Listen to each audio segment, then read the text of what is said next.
So far, we've talked about how much charge can be stored on a capacitor, but we haven't looked at how quickly the charge builds up. Well, if we know how much charge reaches the capacitor per second, we can figure this out. To measure the charge per second, or the current, we need a resistor. Therefore, when a resistor and capacitor are connected, they form an RC circuit that can be charged at a rate we can measure. Let's start with a fully charged capacitor. If we want to discharge it in an RC circuit, we use this equation to model how quickly we lose that charge. Notice that this is just exponential decay. When we wait exactly RC seconds, we get to about 37% of our initial charge. This is what you may have seen before as tau, the time constant. We could go the other direction too. To charge a capacitor, we can look at this equation.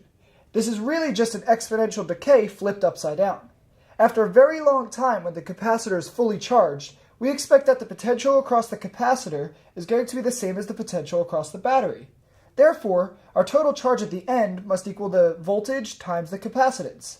Again, the time constant is just the product of resistance and capacitance. But in this case, after RC seconds, we get to 63% of the total charge.